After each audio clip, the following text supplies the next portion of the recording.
محمد بن قاسم اومه برخه محمد بن قاسم د ناول درنو او قدرمنو مینوالو په دې هیله چې جوړ او روغ به یاست. دا د زه محسن احسان مو یو ځل بیا قربتوب کوم.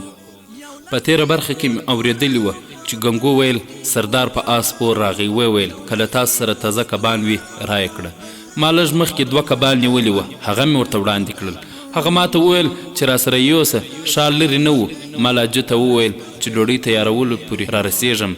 زه د هغه په آس پسې روان شوم چې په لاره کې د بوټیو له منځ نه 100 تنه راووتل او په ما یې برید وکړ.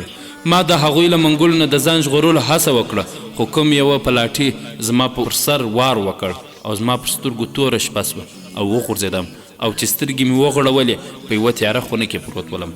دا چې په راتلونکي څه وسول هغه به اوس واورو.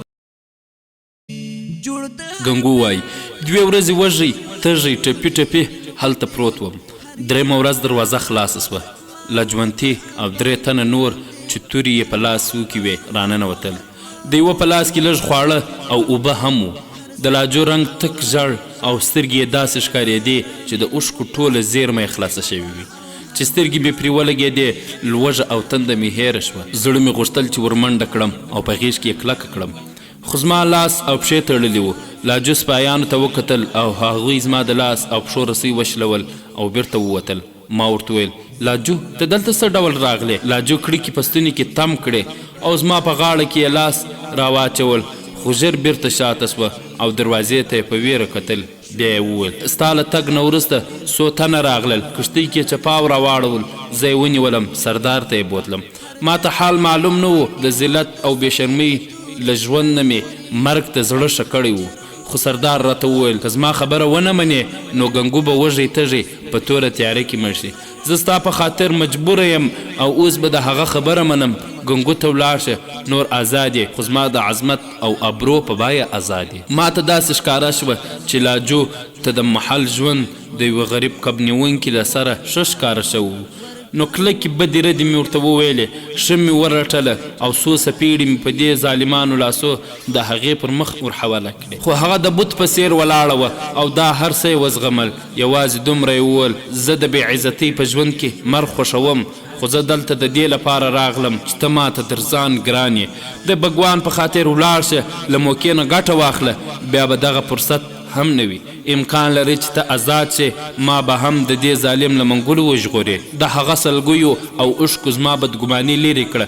ما هغه بیا په غېږ کې ونیوه او وعده مې ورسره وکړه چې زر به بیرته راځم او د سردار د ماڼۍ خښته خښته به ونړوم. ته زندان ور خلاص شو. د سپیانو پر ځای هغه ظالم لیوه راوننوت. د هغه په لاس کې که لوڅه توره نه وای نو ما به حمله پرې کوله. هغه لاجو ته وویل اوس وایه څه پرېکړه دې کړې؟ د ده د ژوند پرېکړه ستا په لاس کې ده. لاجو ځواب ورکړ که زه ستا شرط ومنم د دې ثبوت به څه وي چې ګنګو له ښاره روغ وتلی؟ هغه وویل زه وعده در کوم. د لاجو له سترګو اوښکې روانې وې او له هغه سره ولاړه او زه 4 سپایانو له ښاره را بهر کړم. د هغوی په لاسو کې لوڅې تېرې وې. ما د سردار په وعده اعتبار نه درلود. کله چې د دریا په غاړه ځنګل ته ورسېدو نو یوه تن له شانه په ما د تورې ګزار وکړ. زه د دوی د دغسې حملې په انتظار وم، ځکه مې ځان ور وغورځاوه او له تورې بچ شوم. له دې سره 4 واړو سپایانو په ما حمله وکړه، خو زه تر دوی په ځغاسته کې تیز وم. په ځنګل ننوتم او د یوه بوټي په څنګ کې پټ شوم. هغوی تر لږ ځنډ وټولم او بیا نا امیده بیرته ستانه شول. ماښام شو. زه غلی غلی د دریاب څنډې ته لاړم. ومې لیدل چې کښتۍ مې اور اخیستی او د سیند پر څنډه 4 واړه سپاهیان ولاړ دي. دغو پیښو له ما عجز بندنه یوه لیوه جوړ کړ. کلي ته مې منډه واخیسته. په غږ کې مې یو ځانګړی تاثیر و چې د سترګو په رپ کې 100 ځوانان له لاټیو او تبرونو سره راووتل او را سره ملګري شول. چې موږ یې ولیدو سپاهیان ورخطا شول او د تیښتې نیت یې وکړ، خو موږ د تیښتې لارې پرې بندې کړې. 4 واړه مو ووژل او لاشونه مو یې سیند ته واچول. تر نیمې شپې پورې د کب نیونکو له 25 کلي نه نږدې 200 ځوانان وسلوال تیار شول او د ظالم سردار په مخ ورختلو ته چمتو شو. خلک د پخوا د ده له ظلم نه پوزې ته راغلي وو. د شپې په وروستۍ برخه کې پر ماڼۍ ور وختو. څوک د ده د ملاتړ لپاره راونوتل. 100 سپاهیانو یې لږ او ډېره مقابله وکړه، خو زیات یې وتښتېدل او د خلکو په کورونو کې یې پناه واخیسته. سردار مو ژوندی ونیو. ما د لاجو پوښتنه ترې وکړه. هغه د هرې پوښتنې په په باب یوازې دا ځواب راکوه چې زه بې ګناه یم، د بګوان په خاطر ما پرېږدئ. ما هغه ته مشال ورنږدې کړ او اختار مې ورکړ چې ژوندی دې سوځوم. لاجو راوښیه.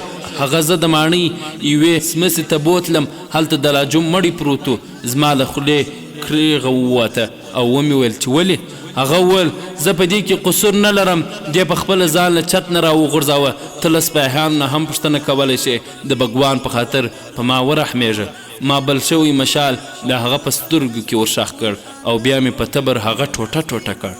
له دې پیښې نه وروسته زه یو ډاکو شوم. زما په زړه کې د چا لپاره رحم نه و. ما ډېر دغسې سرداران لوټ کړل او کله چې د راجا لښکر ځمکه راباندې تنګه کړه ما د سیند په لاره سمندر ته مخه کړه. د شپې مو د دبیل له بندر نه 2 کښتۍ غلا کړې او له همهغې ورځې تر ننه پورې مو ډېرې کښتۍ لوټلې. زه هغه ټول خلک خپل دشمنان بولم چې د راجاګانو او سردارانو سره مرسته کوي. ما ته هر شتمن سړی هم هغه سردار ښکاري. ما ته په هر لور محل کې د لاجوتي غوندې مظلوم نجونو ارواوې د انتقام او بدل فریاد کوي. زبیر وویل د دې نجلۍ په مرګ ډېر خفه شوم او له هغه ظالم سره ستا جګړه هم پر ځای او ته برحق وې. خو ته د یوه انسان د ظلم بدل له بل انسان ولې اخلې؟ تا زموږ په کښتۍ حمله وکړه. په دې کې کوم سردار او راجا نه و. په دې کښتۍ کې څو یتیم ماشومان او کونډې دي. ګنګو ځواب ورکړ زه په دې افسوس کوم خو په هغه بله کښتۍ د سراندیب د راجا بیرغ رپېده او تاسو د هغه کومکي وئ. بیا هم که ماته معلومه شوې وی چې په دې کښتۍ کې ماشومان او توسرې دي ما به حمله نه وی کړې. 100 میاشتې کېږي چې ما په دې سمندر کې ستاسو د هیواد یوه کښتۍ ولیده او ما هغه یوازې د دې په خاطر پرېښوده چې پر نارینه و برسېره 100 تورسرې هم پکې وې. خالد چې دا واورېدل ټکان یې وخوړ. وویل آیا په هغه کښتۍ کې د سراندیب ماڼوګان وو؟ ګنګو ځواب ورکړ هوکې. خالد هغه خو زما د پلارجان کښتۍ وه. تر اوسه یې څه درک معلوم نه شو. ته درواغ وایه هغه کښتۍ ډا ډوبه کړې ده. ګنګو ځواب ورکړ که ما کښتۍ ډوبه کړې وای نو ما به اوس تاسو په مخ کې د هغې یادونه نه کوله. خالد په هغه کښتۍ کې پلان هم و. ګنګو هوکې. خالد تا ته درک نه دی معلوم چې هغه چیرته ډوبه شوه؟ ګنګو نه ما ته دومره معلومه ده چې هغه د دبیل ته روغه رمټه رسېدلې وه. زبیر پوښتنه وکړه په دې سمندر کې ستا نه پرته د لوټمارانو کومه بله ډله هم شته؟ ګنګو هوکې. زبیر آیا دا امکان لري چې د دبیل حاکم هغه کښتۍ لوټ کړې وي؟ ګنګو هوکې. ما مخکې هم عرض وکړ د وچې ډاکوګان د لوټماران نه ډېر بې رحمه دي. د محمد بن قاسم د خپرونې مینوالو له دې خبرو وروسته له ګنګو سره د زبیر علاقه زیاته شوه. جیرام په عجیب کشمکش کې راګیر و. د زبیر په څېر د ګنګو داستان پر هغه هم تاثیر وکړ خو د یوه وفادار سپاهي په څېر راجا له انتقاد نه لوړ باله. هغه چاته د دې حق نه ورکاوه چې له راجا نه په څه ذاتي خفګان د هغه پر خلاف د جګړې اعلان وکړي. دی راجاګانو د تقدس په پرتله د رعیت په کمترۍ قائل و. خو بیا هم چې زبیر له ګنګونه د آرام اوسېدو له وعدې اخیستلو وروسته د هغه زولنې لرې کړې نو ده څه اعتراض ونه کړ. څو ورځې چې ګنګو زبیر سره تیرې کړې په خیالونو کې یو عجیب بدلون احساس کړ. زبیر په 100 مجلسونو کې د روم او ایران پر خلاف د مسلمانانو د جهاد کیسې وکړې او دا یې ورته وښوده چې په دنیا کې یوازینی دین اسلام دی چې د ظلم او ستم حکومتونه ړنګوي. ګنګو د لوټمار ژوند له غوره کولو وروسته له ټولنې او هر ډول عقیدې نظام لرې باله. هغه ته دنیا یو داسې لوی ډنډو و چې لوی کبان واړه کبان پکې خوري. هغه ځان وړوکی کب باله او له هر لوی کب سره جګړې ته تیار و. د مسلمانانو سره د ده د خواخوږۍ تر ټولو لومړی سبب دا و چې هغوی هم د لویو کبانو پر خلاف جهاد کاوه. یوه ورځ زبیر هغه وپوهوه چې ته د ظالم پر خلاف جګړه کوې خو ستا وسله د خپل دښمن له وسلې سره توپیر نه لري. هغوی ستا کښتۍ سوځولې او ته د هغوی کښتۍ سوځوې. د دواړو اصول ظلم دی. لکه چې ډیر بې ګناه مظلومان د هغوی د ظلم ښکار شوي دي همدغسې ډیر بې ګناه ستا د ظلم له لاسه هم کړېدلي دي. ته په خپله هم په دې اعتراف کوې چې تاسو دواړو کې فرق نشته. له تاسو دواړو سره د عدل انصاف او امن لپاره څه قانون او لاره نشته او تر هغه وخته چې ستاسو له یوه سره داسې قانون نه وي نو ستاسو تورې به یو له بله په ټکر کې وي. تورې به مو پسې شي خو بدلې به یې کړئ او جګړه به مو جاري وي. که مو توره ماته شي بله به اوچاته کړئ، که یوه لنده ماته کړئ بله به واخلئ. خو د ظلم پر خلاف د حق او عدالت لپاره جنګېدونکي انسان د خپل حارب توره نه ماتوي، بلکې د تل لپاره یې ترې اخلي. د ایران او روم په پاچاهانو د مسلمانانو بری د ظلم او ستم پر خلاف د حق او عدالت بری د ایران، شام او مصر هغه خلک چې پرون یې د حق د لشکرو په مقابل کې تورې کښلې وې، نن د حق له لشکر سره یو ځای په افریقا او ترکستان کې د ظلم د ځواکونو په ماتولو پسې راوتلي دي. ګنګو د هغه تر تاثیر لاندې راغی، ویل آیا زه هم ستاسو ملګري کولی شم؟ زبیر ومسکه، د یوه لوټمار په حیثیت نه، زموږ کار د سرګردانه قافلو لوټل نه دی، بلکې هغوی ته لار ورښودل دي. هغه انسان چې په غلطه لار روان وي د یوه ښه قانون علمبردار نشي کیدلی. ګنګو پښیمانه شو، وویل که زه تا ته ووایم زه د لوټمارو له ژوند نه توبهګار یم نو ستا به باور راشي. زبیر: زه په خوښۍ پر تا اعتماد کوم. ګنګو: او ته به ما آزاد هم کړې. زبیر: که ته شرط وړاندې کوې نو معنا به یې دا وي چې ستا مراد خپل ازادي ده او په خپلو کړو پښیمانه نه یې. ګنګو: خو زما په توبه به ستاسو دا ګمان نه کوئ چې زه ډارن یم. زبیر: نه، توبه د جرأت د خاوندانو کار دی. ګنګو: نو زه له تا سره د لوټمارۍ د پرېښودو وعده کوم. زبیر: زما پر تاسو پوره باور دی او که ستا په خپل ملګرو باور دی چې بیا به دا کار نه کوي نو زه د هغوی پرېښودو ته هم تیار یم او تاسو به چې په هر ځای کې وغواړئ په ساحل کې کښته کړو. ګنګو ځواب ورکړ: زما ملګرو یوازې زما په خاطر دغه لار اختیار کړې وه. په دې کې ډېر داسې دي چې زما له لارښوونې پرته هیڅ نشي کولی. که تاسو هغه د سند هستوګنځي ساحل پلي کړئ نو دوی به د کب نیولو کسب غوره کړي. هغوی ډېره موده له ما سره وو، اوس یې څوک پیژني هم نه، خو 4 تنه زما په ملګرو کې خودسري دي. زه د هغوی څه ضمانت نشم کولی. زه پر خپل ځان هم باور نه لرم. که ما آزاد کړئ او کوم سردار ووینم ښایي صبر ونه کړی شم او بیرته همدغه د ظلم لاره اختیار کړم.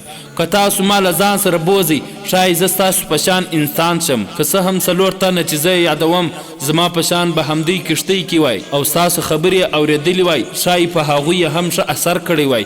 که ستاسو خوښه وي زه له هغوی سره وګورم. سبا کښتۍ د یوه ټاپو په څنډو کې لنګر واچول. د محمد بن قاسم د خپرونې مینوالو، سبا ته کښتیو د یوه ټاپو په څنډه لنګر واچول. زبیر له ګنګو سره د دلیپ سینګ کښتۍ ته ورغلی. ګنګو په سندي ژبه خپل ملګرو ته لږ خبرې وکړې او هغوی ته د پرېښودو زیری واوروه. هغوی چې د خوشي کېدو زیری واورېد څېرې له خوښۍ پړکا شوې چې ګنګو ورته وویل له لوټماره تر توبې وروسته زه له تاسو سره د تل لپاره جدا کېږم. نو یو شمېر یې سخت خفه شول. ګنګو یو پر بل پسې له یوه نه دا سوګند اخیست لوټماري به پرېږدي. ټولو ومنله خو 3 تنه مذبذب او یو بل ته یې کتل. په دوی کې یو هغه و نیمایي سر، ژیره او بریتونه د دلیپ سینګ سپایان ورتراشلي وو. ګنګو هغوی ته وکتل، وویل کالو، داسو او موتی تاسو 3 واړه به یو څه وخت له ما سره اوسئ. له دې نه وروسته یې زبیر ته مخ ور واړوه او وویل زه د دوی د آرام اوسېدو ضمانت کوم.